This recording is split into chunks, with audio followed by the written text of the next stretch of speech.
Hey, folks, welcome to Weekend Technical Analysis Update by InTheMoneyStocks.com, your leaders in pure technical analysis, avoiding all that Wall Street hype. This weekend technical analysis video is for Monday, June 4th through Friday, June 8th, 2012, and is sponsored by Realtik. Alright, guys, let's get right into the mix today. This is a chart of the intraday SPY. Looking back at all of last week, you will notice last week was just a 4-day trading week because last Monday was the Memorial Day holiday. Alright, so again, you started out on Monday with some optimism. The market gapped up, held its gains for the majority of the day. As you can see, we closed near the highs of the day. However, right away on Tuesday, things started to turn sour. The market's gapping lower and fading throughout the day, closing down on the day. Wednesday started out ugly, and the markets made a valiant attempt to recover and close positive. Instead, we closed just slightly negative, and then everything fell apart on the ominous Friday, this past Friday, where the markets dropped huge. We're talking about a 275-point loss on the Dow. We're talking about an 80-point loss on the Nasdaq, and the S&P 500 fell 32 points, basically 2.5% plus drops across the board. And this is where it all came together, folks. We got the jobs number, the non-farm payrolls number here in the U.S., which was an ugly number.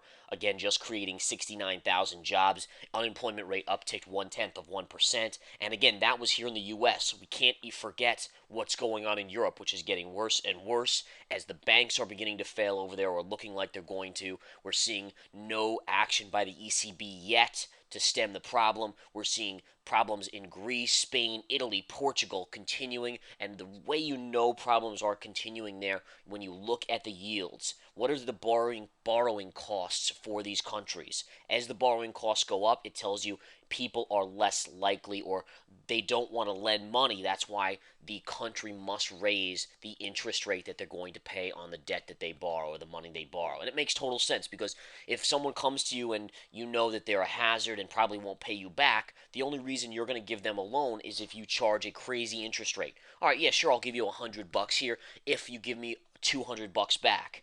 All right, so you make double your money if by chance they pay you back, and you know there's a chance they're not going to pay you back. If you have a great person who's always going to pay you back, you'll probably say, "Yeah, sure. I'll give you $100. You give me 105 tomorrow. That's fine. No problem there."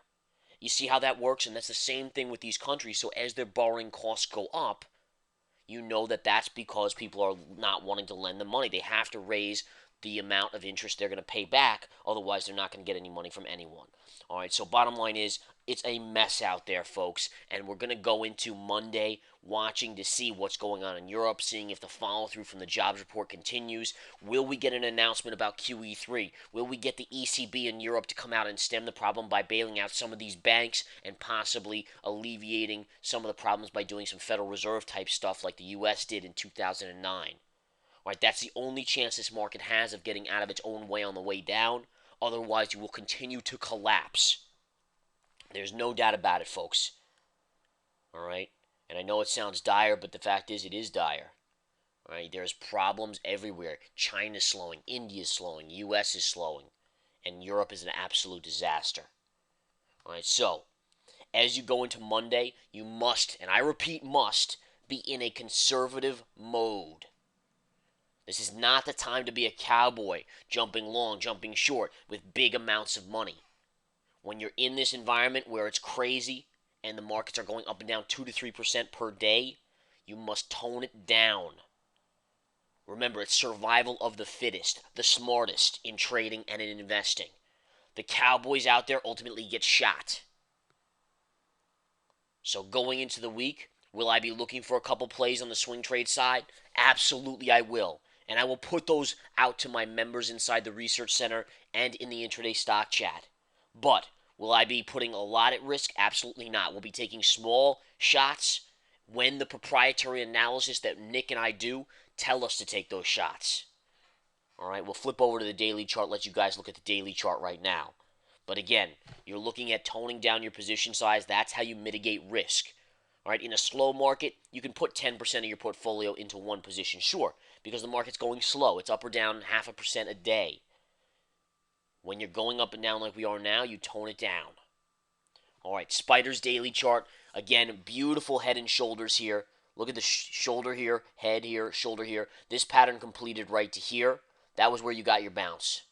It was no brainer we were going to bounce that. We made some good money on the long side on a couple plays there. As you moved up, you came right into that 20 moving average and then collapsed back down, culminating on Friday's drop. All right, Friday again, closing below the 200. For members of InTheMoneyStocks.com, do we think that's a breakdown because it closed below the 200? We all know better than that. There's no confirmation there yet. It could be a breakdown. It may not be a breakdown. We will find out on Monday. All right, this is more proprietary stuff. If you're not a member of In the Money Stocks, frankly, you're missing out. I suggest you take the 7-day free trial to the Research Center, which is geared towards swing traders and investors, and the 7-day free trial if you're a day trader to the Intraday Stock Chat. All right, but bottom line is you're at support right here. You did close right at support. This trend line right here, that's your support line. You can see it's a gap fill. If you take that out, you're going to have a little bit of support right in this area. Pivot high here, pivot low right there. That's your next level on the way down. That's 126.70. I repeat, on the SPY, 126.70. After that, you have a gap fill here, 125.85-ish. And below that, you have major support right in here, right around the 124.50 level. Those are your levels on the way down, okay? But again, we're going to watch to see how this market reacts on Monday. Do we hear anything out of the ECB? What are the futures doing Sunday night? What's Europe doing overnight going into Monday? Those will all be keys. But again, as I said before, the only way this market is going to stem its fall in the short term is if we get some sort of idea that QE3 is coming down the pipeline sooner than expected. By the way, after the jobs report, pretty much everyone expects QE3. It's just a matter of when. And the ECB is more important right now, in my opinion. The ECB, something must happen in Europe. Europe is right now at the place where the U.S. was in 2008, 2009. The Fed comes out and did their thing. All right, so the Fed took one avenue. Is the ECB, is Europe going to take that same avenue? Are they going to cave, or are they going to be hard and let the banks fail that need to fail, and so forth? All right, in terms of the market, in the long term, what's healthier? Long term, what's healthier is to let the weak fail. That's the healthy long term thing. But the market will go through a lot of pain if that's the case, if that's what happens. So, do they take the easy route, which is what the Federal Reserve did, and bail them out in the short term, which will be short term good for the market, means a bounce in the market, but ultimately long term, that's problematic. All right, so again, it's an amazing market environment right now. What you're living through right now in the U.S., if you're in the U.S., you're living through essentially the same thing that's going on or went on in 2009, except it's in Europe now, so it's not as close to home. If you're in Europe right now, folks, it's right at your doorstep. Okay, and you guys can look at what happened in the U.S. and what the outcome was there based on what the Fed did. It's same type of thing. The question is, which way is Europe going to go? All right, they have two paths. They're at a diverging road. Do they take the right path or the left path? Which one, this way or that way? All right, bottom line is this. The dollar, let's go to the dollar chart here. Dollar's at short-term resistance, pulled back a little on Friday. Dollar continues to be an inverse relationship to the markets, meaning that generally when the dollar goes up, markets go down. When the dollar goes down, markets go up. The only difference was on Friday, we actually had a dollar that came down a little bit, and the reason is because of that ugly, ugly jobs report. Why did the dollar come down in the jobs report? The simple answer is this. The jobs number coming out poorly means there's more likely chance of more printing of money, ultimately QE3 by the Fed. Therefore, more printing of money means a diluted dollar. Therefore, the dollar comes in. Will it last, though? If the ECB doesn't act, chances are dollar is going to be going up very shortly. Again, breaking through this pivot high. By the way, where's that pivot high? Take a look. Gap fill right here. That was your pivot high right there, gap fill. Your next level's above it right here on the dollar. And this is the UUP chart, which is the ETF for the dollar. Gold surged. Monster move on gold. Why did gold surge up so much on Friday? All right, I'm going to explain it right now, very simply. Essentially, you had two scenarios that all played out on Friday. Number one, as things get worse in Europe, there's more likely chance that they're going to have to start printing money. Therefore, more printing of money in Europe, gold needs to go higher. All right, we know that. In addition, on the second front, number two, in the U.S., an ugly jobs report means the Federal Reserve is probably going to print more money. If everyone's printing money, what's the one thing you can't print at a factory or at a printing press? And that's gold. It's in the ground. There's a limited supply, technically. Therefore, gold goes up. Will it last? My analysis shows no, it won't. Gold will ultimately go lower. We will make new lows on gold before all is said and done. You will take out these lows. Short-term bounce? Absolutely. Great bounce into the 50 moving average here. Will not last, though. Silver, A little bit of a bounce on Friday, but in comparison to gold, a lot of analysts and people out there are kind of confused. Why didn't silver bounce more? I will explain it right now, very simply. Gold is purely a precious metal that is used as a store of safety and to offset inflation. Silver, however, is somewhat of a store of safety. It's known as being a slight store of precious metal safety and also a store against inflation. However, the other half, that's 50% of it, the other 50% is industrial. Silver is used as an industrial metal. As ugly as the world economy looks right now, obviously, industrially, the thought process is there's not going to be as much demand for it. Therefore, it mitigates the gains. So it doesn't react quite as much as gold. It'll react a little bit more tempered. If the economy is strong right now, silver would be roaring and probably gold would be up less because people wouldn't need to store that safety in just gold, and silver would have the industrial component going up. All right, let's go to oil. Oil collapsed again on Friday. I mean, this has been one of the classic collapses in oil, folks. All right, you are coming into some major support down here.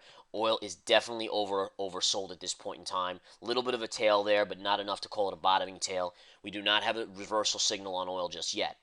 I would say, to me, if you came down in this vicinity, right around the 30-ish, 30.75 level, this is where you're going to start to hit support. Many amateurs would look at this pivot low, which will be a good double bottom as well. However, the one thing I'm seeing here, folks, look at this. Look at this. You ready for this? We can erase that trend line. Take your pivot low from 2009, connect it through the low from 2011, and you are right in that wheelhouse, meaning you are very, very close to current levels. And look at this, right in here. So connect it through, and that's your pivot point. That's your spot. That is your magic target on oil. That's where it will bounce. Yes, it's oversold. Where's it going to bounce? This will be the next level it bounces, in my opinion. If it does happen to get through there, then obviously it'll go to double bottom. But I have a feeling everyone's waiting for this double bottom, therefore it probably won't get there. It'll probably go to this level right here. All right, let's take a look at a couple different charts out there. Goldman Sachs continues to collapse, down another $3, down to $92.64. This thing earlier this year was at 130. I mean, for a stock like Goldman Sachs, that is quite a drop.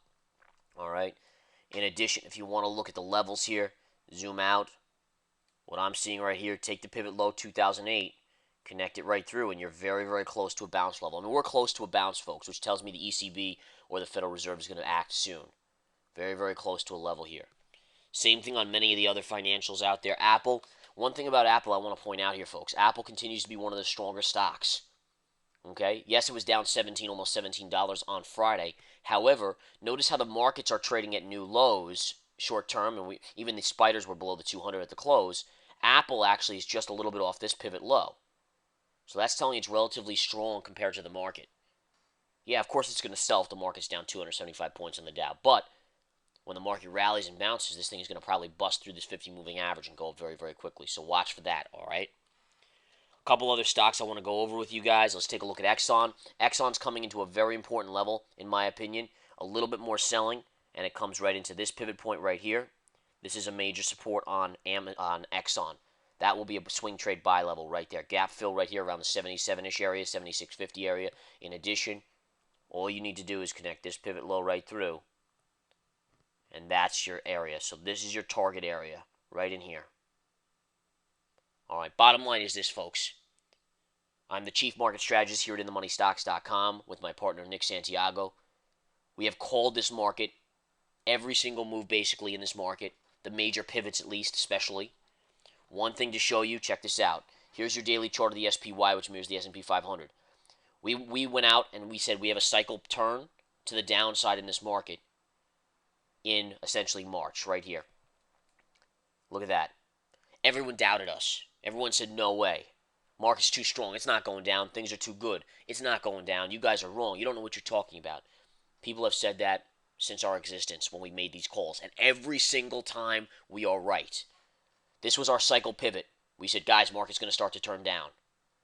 Look at it now, folks. Did it turn down? Oh, you're damn right it did. Bottom line is, 7-day free trial here at InTheMoneyStocks.com. Research Center is one of our services geared towards swing traders and investors.